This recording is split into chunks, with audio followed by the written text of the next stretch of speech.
Hello, friends, and welcome to part two of our interview with Jourdana Webber.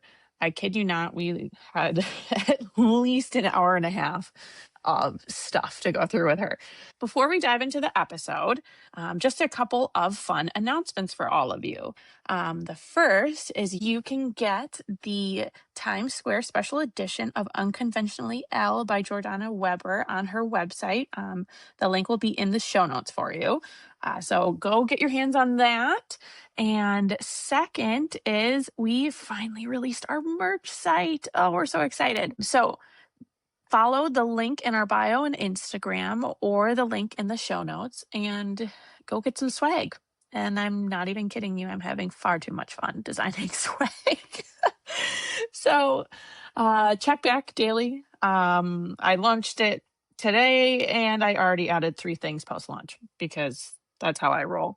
But anyways, I hope you enjoy the second part of our interview with the lovely, amazing Jourdana Webber. And cheers, everyone.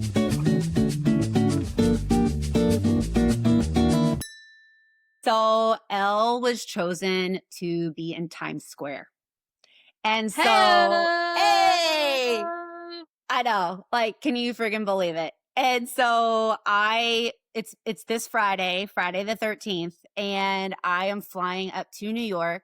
And then Kate is taking this out of the group chat and she's going to come meet me in New York. Yeah. And we're going to like celebrate in Times Square. I actually because it's such like a big deal and it's like my debut and all that stuff. Because of this whole thing that happened, I actually on that day, so when this releases on the 17th, we'll open up a live link for a special edition to my book. We got the scoop. This is here live. Well, pre-live. Yeah. But it's time. So it's the Times Square special edition for Unconventionally Elle, and it's going to have the sprayed edges. And there's an extremely limited run. Dips. Yeah. So it's so cute. It's literally so cute. Thanks. So when this airs, she'll be available, and it's first come, first serve.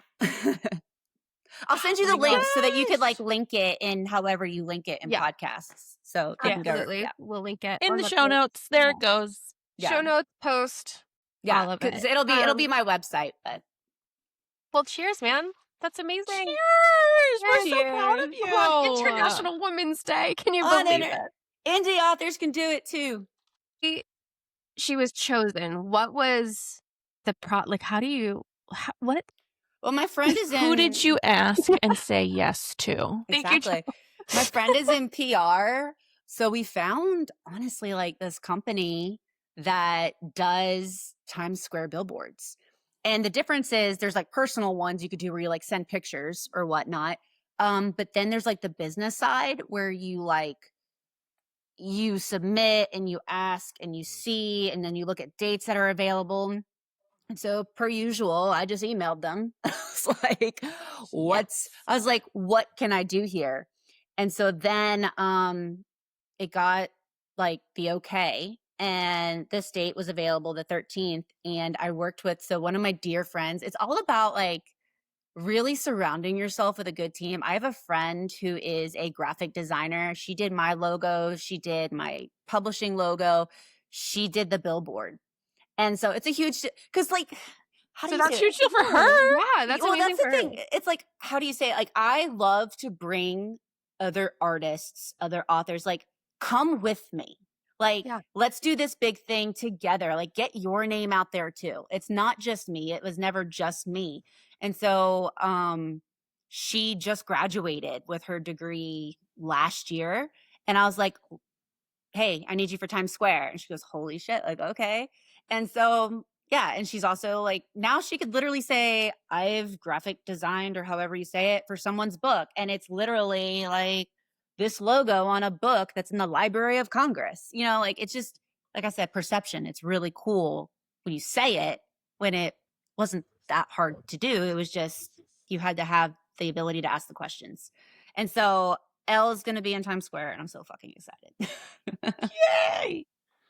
And okay. not to like beat a dead horse, but also yes. When you said you just have to know what questions to ask. That right there is the whole crux of it. Yeah. Of if you don't know the question to ask someone. And once you learn the question, go ask it. Go do the thing. Yeah. Like you just have to like you have to put yourself out there, and it's so hard. Yes. It really is. Oh my gosh, it's terrifying. I'm like an extroverted introvert. Like I recharge by myself. Do not 100%. bother me. But no. I could talk to a wall. No, it's just all about asking questions, and you'll figure it out too, because they'll come back to you. Like I didn't know anything about producing an audiobook, and Stella was like, okay, well, here's 3 companies to reach out to that I work with. I was like, all right, let's go down the list. Yes. Gosh. Yeah. I want to know like the monetary value of your Google Drive. Literally. And now since we've been in contact, like I've asked you so many questions. Oh yeah, ask me anything. Now I'm always.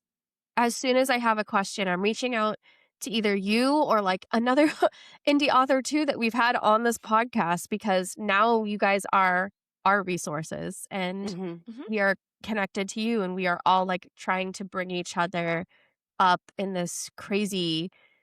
We're all just trying to make art in capitalism, and we need each other to like succeed in that. I've asked, like, there's been authors. I need that on a t-shirt. Like I've reached out to some authors and like asked questions, and like Tara, I don't think she monitors DMs anymore, but at that time, like she was willing to give information. Then I've had some that are like really weird about it. And I'm like, but really? And so it's kind of like they say, and I can't say exactly because I'm not a parent, but if you are a parent, you become the parent you needed or wanted. And so then you treat your kids like differently. It's what I've heard. And it's like, if I get to a certain point, or if I want people to come to me and ask how I did something, or where did I go, or how did I do it? Because that's how I am a firm believer that their art needs to be shared, and that your story needs to be out in this world, and it will affect, even if it affects one person, like that's it. Like that's a huge deal. And like, I'm literally getting emotional. Like it's such a big deal for me that people are able to share their art, and gatekeeping pisses me off more than, like, as Sarah J. Maas fucking pisses me off. Like, don't just text, just email me.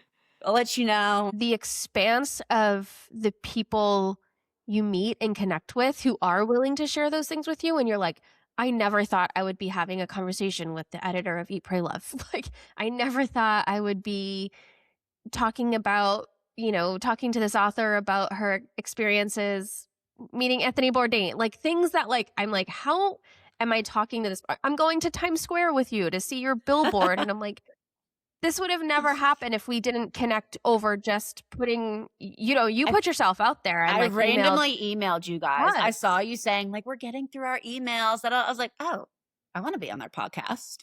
Da-da-da-da-da. So nice. And we get so many submissions, and it's really hard to like connect with every single person. Yeah. But when yours came up, I just like knew who you were automatically, because I knew your name and your book cover, to be honest. And thank you, algorithm. Like, when I looked you up, I was like, oh yeah. I was like, oh my gosh, I follow her.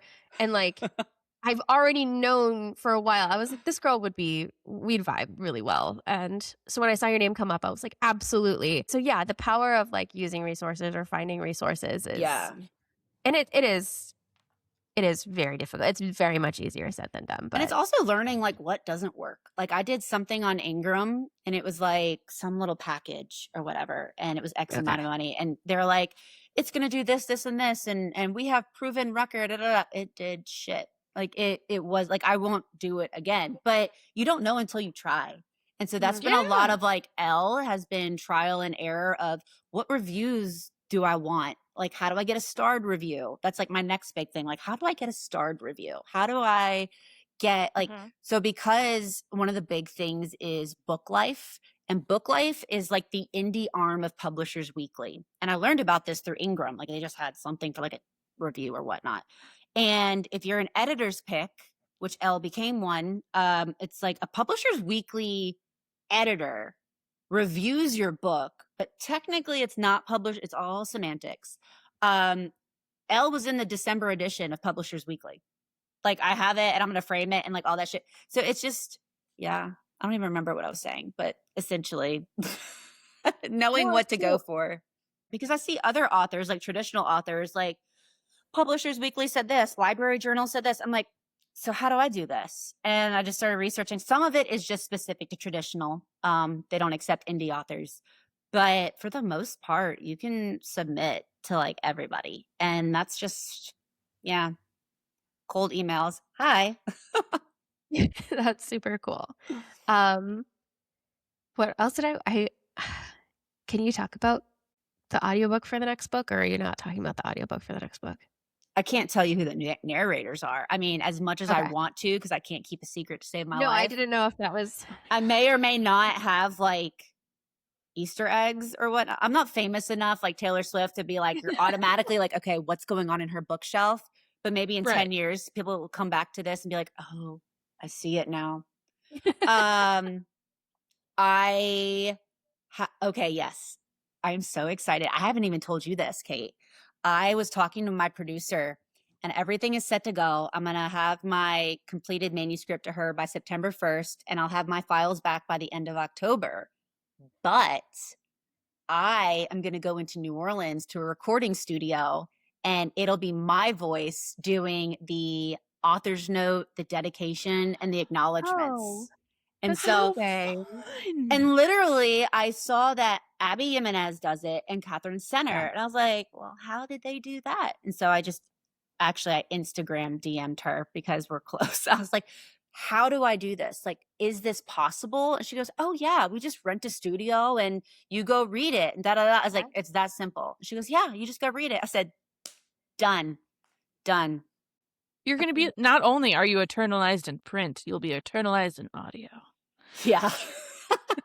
Yes. Just in time for the robots to steal my voice. Whatever. Yeah. I don't think I could. I would be like sobbing. Like I like thinking about reading my acknowledgments out loud. Like I need to get through it. Like, thank God I Yeah. didn't have to read Elle's, because so like I said, my grandfather, I was his caregiver and he had cancer and like some other things going on. And about 2 weeks before he passed away, we listened to because when you get the audiobook files, you're supposed to like read them and listen to make sure it matches like your manuscript and like everything. Like, you basically have to do a proofread. And as I was doing that, Grandpa was listening with me. So he actually got to read my book by listening to the audiobook. And it was just like the most magical moment. And so in my acknowledgments, you know, my grandparents raised me. So that's very similar to Elle. Like, you were asking how much of it's autobiographical. Yeah. And so, yeah, I don't know that I would have been able to read those acknowledgments because it was really emotional with Elle and her whole journey. Stop it. No, I know. That's like CSW was like a trip I took with my husband to Norway and Denmark and Sweden. And I'm like, I'm going to make a love story out of this. yes. So it's a fun, very vacay rom-com vibe. Well, I think that's perfect. Like, honestly, the first one should be for you. Yeah. The first one should be, this is mine. I did this for me, and you'll get one. Yeah. Husband, children, you'll get one day. But this one is mine. Like, this one's personal to me. And like, I said that my book, I can't read it. It's right here. My dedication. Like, that's right. I did right. it. I have it. I don't need to paraphrase. My dedication was for the dreamers and those trying to find their place in this world, because I struggled so much with, I did all the right things. I went to college. I got the degrees. I got the job. I had the money. And I was so miserable. Like, where did I go wrong? And so then I leave corporate and I have like an identity crisis. Like, who am I? Because, you know, I don't know if you guys read nonfiction. I don't typically, but I read Untamed by Glennon Doyle. And in there, she talks about how women, if you're like, hey, I'm so-and-so, if they go to describe themselves, it's their job. I'm a mom, or I'm a copy editor, or I'm a this, I'm a that. It's like your job title is who you associate your worth with. And I really struggled through that after leaving corporate because I was like, who am I? And so I really wanted the dreamers and the people who aren't conventional in society to feel like this was for them. Because it was for you. Mm-hmm. Don't make me cry. Just sorry. And that's what I wrote, I think, when I left my review. But that's Thank what you. I wrote in my review was like, this just screams to the modern woman. Because I think that there is this time in life that you do so well conveying, which is this time that you're like in your late 20s and you've done the job for a few years now, you're not in college, and you're just like, okay, by this time, generations before me have already had kids and a family, and now that's their life. But now I'm either like, like I'm choosing not to have kids, or I'm not having kids yet, or I'm not married yet. So like, what the fuck do I do now? Nope, there's no precedent for this time anymore. No. There's no precedent. Like my mom had kids by the time she was that age. So like, yeah, you get to like 27, 28, 29 and you're just like, what am I supposed to be doing? And it feels unconventional, but I think we're the first, millennials are like the first people. I think we're paving the way. Yeah.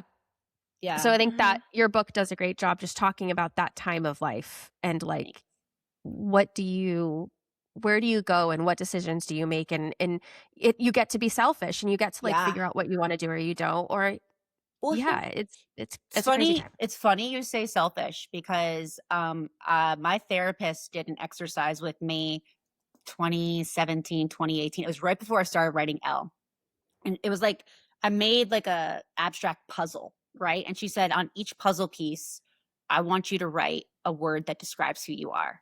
And it was, I don't even know what I wrote, but I know one of them was selfish or cold or whatever. And she goes, okay, now I want you to take a marker and I want you to color in the ones that someone told you that you now believe about yourself. So selfish, cold, failure, whatever. And I did that, I think 2 years ago, again, right before Elle came out, but it was completely different. And I didn't think of myself as selfish anymore. What I was thinking of myself as selfish was because I didn't want to have children. I would do things that made me happy instead of, and not that I wasn't thinking about other people, but you have to put yourself first sometimes. And automatically people say, that's so selfish. Like, look at, I don't know if you guys are fans of Secret Lives of Mormon Wives, but yeah, okay. Well, Whitney's on Broadway, and of course, and she's dealing with people like, you're such a terrible mom. Like, you're so selfish. You're doing this. And it's like, you don't know the fucking story. Like, you don't even know them. You don't even know them. Like, how dare someone, and like, again, I'm not a mother, but I have friends and family who are, and the guilt that they feel for being selfish, AKA just taking care of themselves so they could still like keep their sanity, is unbelievable. And so it's just, are you really selfish, or is that just what society tells you are because you're not putting yourself first? It's like you finally, after so many years, you finally decided that who you are is who you say you are. Mm-hmm. And it's not allowing others to dictate it anymore. Everyone's still allowed to say it. Yeah. Like we still talk shit about anyone. Yeah. But we mostly out of love. You have your own agency, and like, yes. Another, gosh, I'm like throwing out quotes here from nonfiction. I don't remember the last time I read nonfiction, but it was. Mine was Queen Victoria's memoir. Oh, nice. Not her memoir, her biography, because that's okay. Just... I would read that. If you're not royal, I don't care. Yeah. I mean, I was sat when it came to watching The Crown. So, I mean, I was like, but yeah, no, the other thing was someone else's opinion of you is none of your business. And that's from Rachel Hollis, and I think from her therapist. But it's like so indirectly a therapist That's told real me, good though. Someone else's opinion of you is none of your business. I don't give it, like, that is something I've really come into. I don't give a shit. I mean, sometimes, right? Like, you're human, but I don't give a shit what someone thinks. Like, yeah, I published this book. I did this book. And like book 2 is really spicy. And I know some people who are going to read it are going to be like, whoa, this isn't like Elle. I'm like, nope, not at all. I really hope your therapist like gets a shout out. So listen, she's in my acknowledgments for like a whole paragraph, and she knows it. And she knows because she helped me write all of the mental health scenes where like Elle goes to therapy. Like I sent all of those chapters to my therapist, and she was like, da, da, da, da, da, da, da. And so she would help me write it as if it was a real therapist. Not that there is any medical, like do not go to it, you know, disclaimer. No. But yeah, like she helped me write that part so that it would be accurate in case someone was suffering with that stuff and they needed to like know whatever it was that was in there, you know, with the imposter and all that. Yeah, that makes sense because she is a big part of the book. Mm-hmm. Or like those scenes are. Yeah. You know. That's a good therapist right there. I know. Everybody should have one. Can I ask you about this? But I'm finding, and I was talking about this with my husband last night, but since I announced the date of my book and that like it's real now and it's happening, that I have a lot of anxiety about opinions, like a lot. And it's something I never thought I would have. I've been working on this book for like a decade. And like, that's like not you in general. And I'm just like, I'm putting myself out there on a podcast and I'm like on social media more and I'm talking to the camera and I'm doing things that I've never done before. And I should feel more confident about putting my work out there. But is that something that you experienced as well? Like right before, were you like, wait a minute, what am I doing? I'm going like, to throw another quote. I'm going to throw out another quote. I swear like I have mantras all over my screen. We need some sound bites. Yeah. I had a friend tell me one time, if something is scaring you, then you're leveling up and you're doing the right thing. And you just do things scared. And another Glennon Doyle is like, you can do hard things. And so there's times where I would be like, I don't know what the fuck I'm doing, but I could do hard things. Like, it's fine. Or, you know, whatever. I thought I would be okay with like reviews and stuff like that. And it's so cliche to say, like what I'm about to. People were like, don't read your reviews. Da, da, da, da. I'm like, I can handle it. It's fine. No, people are ruthless. They are mean. They act like they know what an Oxford comma is. Like, I love the readers. The readers are the reason that, like, you know, obviously we sell books, you know? Right. I love them and I love the bookish community, but some people like literally go out of their way to be like, I hated this person. I'll be like, oh, but okay. And then I just realized, like, you know, stop reading reviews. Really, don't do it. Read a few, get your feet wet to be like, oh shit, no, they were right. Because it's not going to resonate with everybody. And I really had to realize that. Like, I don't look at reviews because it hurt my feelings because I am so close to my book. And I know as an artist what it's like to put your fucking heart in that, to go through the edits, to go through the fear of even, am I doing this right? Like, there are so many emotions you feel as an author and so many things you have to deal with, and sometimes alone, that like readers don't understand because they're not actually, especially as an indie author, I'm so passionate about this. So, like, they're not the ones publishing the book. And so they're just like when people are like, Abby Jimenez has XYZ narrator who's XYZ canceled problematic. Abby didn't choose that guy. So lay off. Like, that was definitely the publisher and like their line of, you know, and so people go after authors all the time, and sometimes with like decisions they didn't even have. And so again, they don't understand the story sometimes, or they don't understand what went into it. Like, I always give 5 stars to books that I read, unless I absolutely hated it. And then I just say like, I didn't read this book at all. Because I know how it feels to be an author, like just literally doing the damn thing.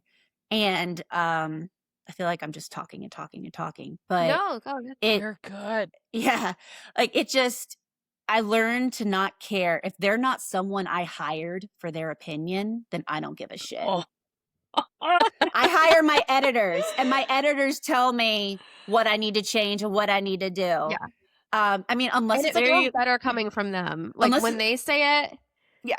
What my editor like had a note on one of my lines that just said, "Are you serious?" And I was like, "No, I am not. I am deleting that right now. You are absolutely right."